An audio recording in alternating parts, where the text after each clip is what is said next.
Hey friends, welcome back to She's At It Again. Today I'm going to be making some shrimp etouffee, shrimp and crab etouffee, but don't panic. This is frozen shrimp and it's canned crab meat, which, you know, I'm not a crab connoisseur. I wasn't raised on the beach, so good, bad, and different. As long as it's not fake crab, I'm good. But this actually has fewer preservatives than most kind. I found this can here a while back and thought, you know what, I've never made this for a video and I would like to have it on file because it's so stinking good. And I'll tell you what happened the first time I ever made it. I thought, well, this won't be like, you know, something good like you'd get in a restaurant, but I took one bite and thought, did I make this? It was that surprising. It is so very good. So what's going to happen is we're going to have guests for dinner tonight, but I don't want my house to smell like a fish and I don't want it to be that hot because it's hot enough outside. So I'm going to make the base part of it this morning, just set it aside, and then I'll add the shrimp and the crab meat to it right before we serve it tonight. So go with us as we make some shrimp and crab etouffee.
All right, I have my skillet turned on medium to medium high, and we are going to make a roux. And all that a roux is fat and flour. So that's what we're going to do. And this is a skillet that I just cooked cornbread in the other day, so it still has a little bit of residual bacon grease in it, which is fine. We do not complain about bacon grease being in there because I buy good bacon that doesn't have any nitrates or nitrites in it. So it's uncured bacon, but no carcinogens. There's a whole lot of fat in it and a whole lot of yumminess, but no carcinogens. Well, that we're aware of anyway. Okay, and that is just simply this olive oil. I just happened to measure it out ahead of time.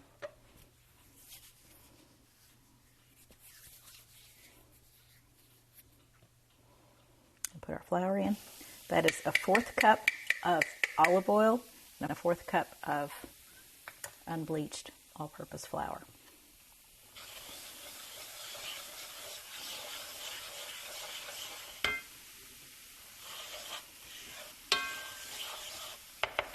Now I will be serving this over rice tonight, and we will link the recipe to baked rice in this, because if you've never if you cook rice and you think, oh, I just hate making it because I have to keep an eye on it, because if you're like me, mine boils over every single time. Without exception, it just boils over. Even if it's in a rice cooker, it just makes a big mess. It starts spitting out the top of it. I don't even know it's supposed to do that, but I got rid of the rice cooker. It wasn't doing what I wanted it to do. But baked rice is simply you mix your ingredients together, or you combine your ingredients, including the boiling part, the boiling liquid part, put it in the rice, put a cover over it, stick it in the oven, bake it for 30 minutes, done. It's perfect. Every single grain. And it's not sticky. It's not gooky.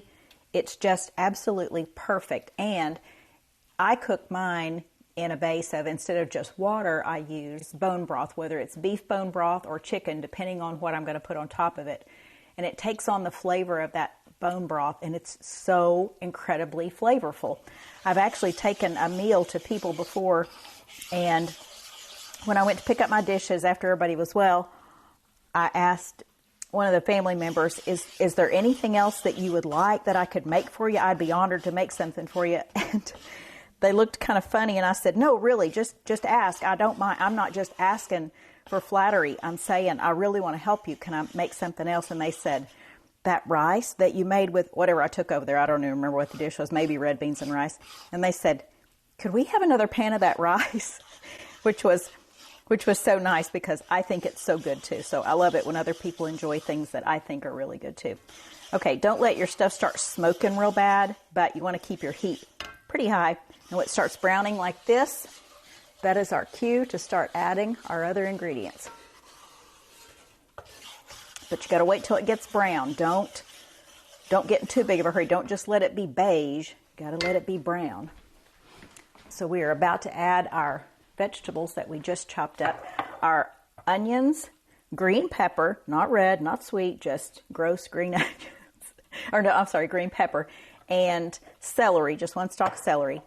That's a sort of a mirepoix, but it's not exactly mirepoix, because mirepoix has carrots in it.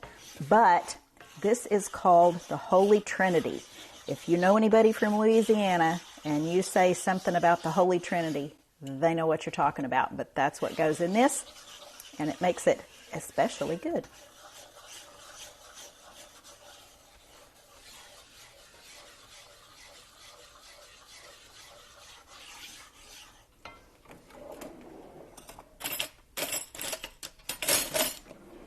Over here digging in the drawer, trying to get my spoon out ahead of time.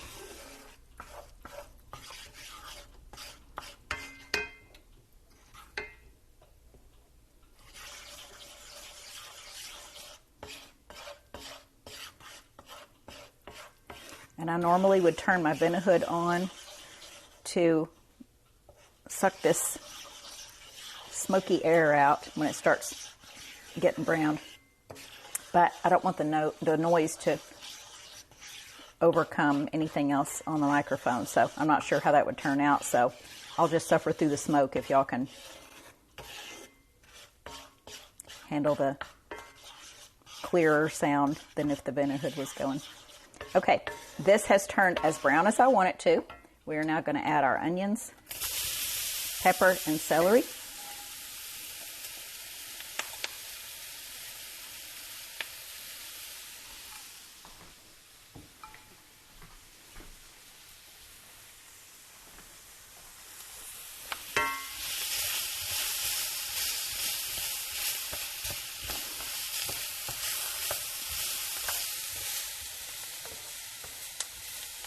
We're also going to add about a teaspoon of minced garlic. Here, let me do it on that camera. You can see it better, I think.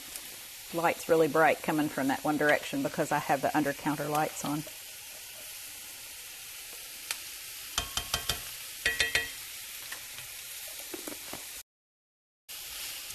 Now, I will tell you right now, I have my shrimp completely thawed, and we'll include a picture of the package of this. If you have a Kroger nearby, I cannot tell you how big of a fan I am of this shrimp that I buy.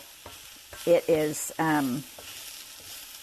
like I said, it's frozen, just comes in a 1-pound bag, and it's already peeled and deveined. You can get it unpeeled also, but it tastes so much like lobster. Tricks me into thinking I'm really rich. But It is so good. So every time I go there, I think, do I have room in my freezer for just one more bag of that? Because I do love it. But we're going to use that and then a can of crab meat. Now I will hopefully remember to turn the camera on to video it when I add the shrimp to it, because we'll heat this mixture back up. It'll be kind of a stew type thickened mixture, and heat it up enough to where it'll cook the shrimp. But the shrimp cooks so fast, and the crab doesn't need to be cooked necessarily. It just needs to be heated up. But oh my goodness, it's so stinking good. When I invited our friends that are coming over tonight, I texted them yesterday and said, I'm making etouffee tomorrow. The plan is to make etouffee tomorrow. Would you like to join us for dinner? And they said, sounds delicious. Yes. So I don't know if they know what etouffee is or not. But they're going to find out tonight. Okay, so about 3 minutes here. We've got our vegetables pretty tender. I mean, keep in mind, this is going to sit here and cool off and then go in the fridge, so it's not like it's going to have anything crispy going on in there. All right, the next thing we are going to add is our water and our tomatoes. So what I want to do is add the tomatoes first. This is 8 ounces of canned crushed tomatoes. These are fire roasted canned crushed tomatoes. Now if you have diced canned tomatoes, that's fine. And if they're not fire roasted, that's fine. I just happen to like fire roasted, and I happen to have some left in the refrigerator from a recipe I made recently and didn't use the whole can. And here's the reason I put the tomatoes in first, because I want to wash the cup out with the water we have to add anyway. I want to get all the tomatoes out of there. And then we'll add the rest of our water.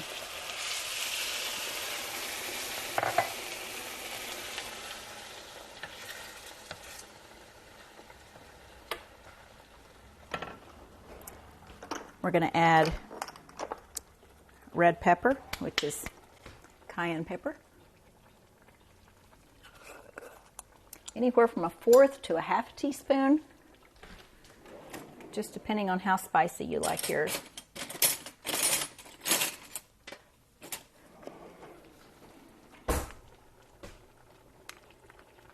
So this is 1/4 teaspoon measure, so I'm just going to heap it up and claim that I put in 1/4 teaspoon. It's more like 1/2.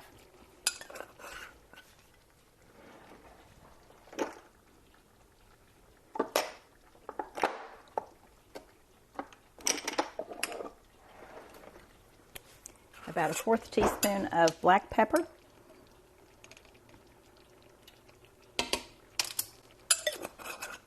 And I just ground that recently. I just happened to keep it in a jar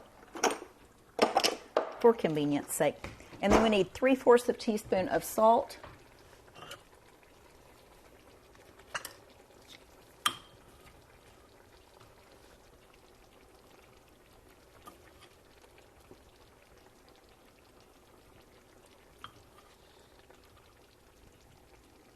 There'll also be salt in the rice that I bake, so I'm not too concerned about it needing salt at this point.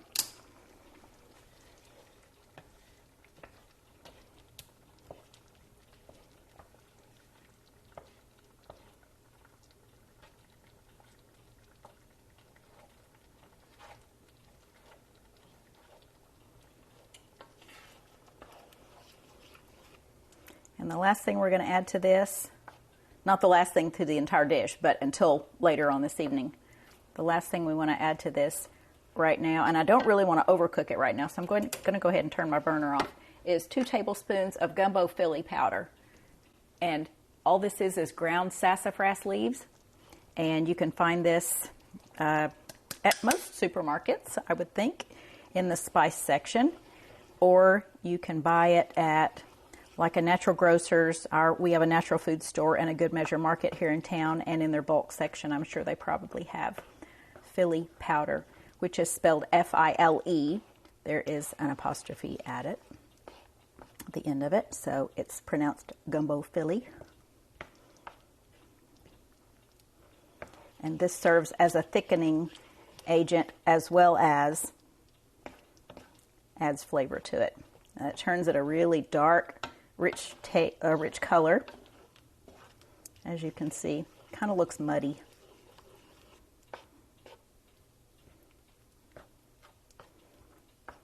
All right, so for now, I'm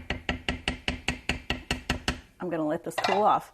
I'm going to take it off the burner, just slide it off like that, set it aside. We'll let it cool. When we come back later on this evening, or later on this afternoon, late this afternoon, right before our guests get here, then I will heat that back up. We'll add our shrimp and our crab meat, and you can see what it looks like then, and I'll show you what the baked rice looks like too. Baked rice is fabulous. Don't miss out on that. All right. Dinner is shortly, and our guests will be here anytime, so I'm trying to hurry just so I won't be doing this when they come in. And husband will be in just a minute too, so everybody will walk in at the same time, so I'm in a rush trying to get this done. So we're having etouffee. I have my baked rice made. It's still in the little oven out in the sunroom, staying warm. Actually, it's on top of the little oven. I made a blueberry bread pudding. That is in the oven staying warm. I have a cream cheese honey glaze to put on the top of it. And I made a loaf of French bread. And I'm trying to watch my dogs. I apologize for walking off. I'm trying to watch my dogs because one of them has eaten her dinner. And she is taking every opportunity she can to try to sneak the other one's dinner, who hasn't eaten it yet. She doesn't even care if she eats, but the first one's trying to get double supper, and the other one hasn't eaten her supper yet. So I'm having to do all that at the same time. Plus, if my doorbell rings, I'm turning the cameras off. Okay, so right now, this is getting hot, and you want to keep your heat up pretty high. I have my shrimp right here. Let me see if I can get a better view of that. Isn't that pretty? These are pretty big shrimp. These are so yummy. And then here is my just can of crab meat that I've already opened. Looks like flaky white tuna. It's not tuna, trust me. It is. I know it's upside down, but that's how you open the can.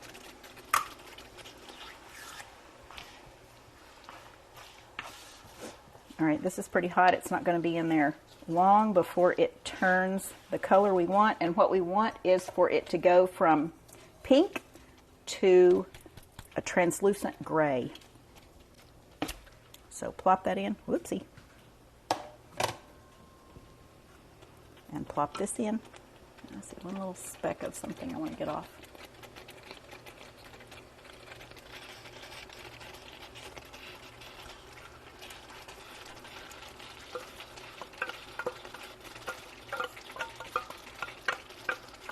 Now this is only a 6.5 ounce can of crab meat, so you really don't need an entire pound of it. Oops, got a little orphan piece of shrimp in there trying to get out of the skillet. So about 6.5 ounces of crab meat, and then a pound of shrimp. Oops. My refrigerator door was ajar, and it started beeping at me. So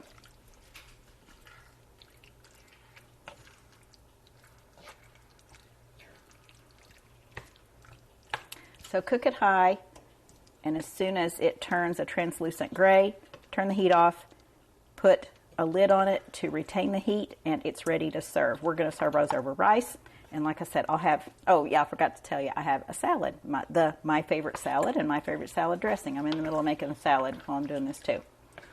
So I already made the dressing this afternoon. So we're having etouffee over rice, bread, salad, and our blueberry bread pudding.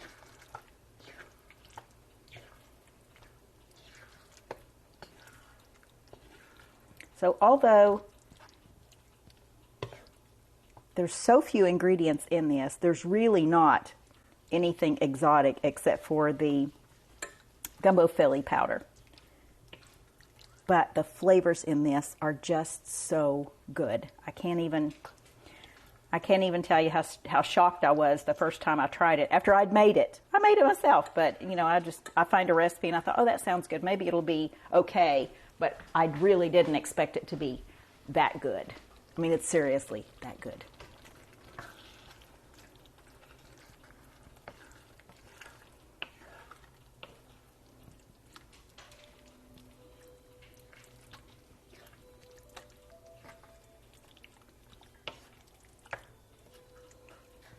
Okay, I think I've been saying all along, we're waiting for it to turn gray. We're not waiting for it to turn gray. We're waiting for it to turn a translucent pink. It starts out pink. Some shrimp start out gray, but these kind of started out a little bit pink. But they weren't cooked shrimp. They were raw shrimp. But we're just waiting for it to lose its transparency and turn an opaque or a translucent. And that is pretty much done. This is what we're looking for, right here. That color right there. So it's turned the color we want. That means it's done all the way through, and it'll continue to cook for just a bit because the skillet's hot. I'm going to put a lid on it. We're done. I'll try to take a picture of this when it gets served up, and you can look at it that way. You can look at my plate. I'll take a picture of my plate before I start eating, I think. Sometimes I'm like, oh no, I forgot after I start eating, but I'll try to take a picture of it.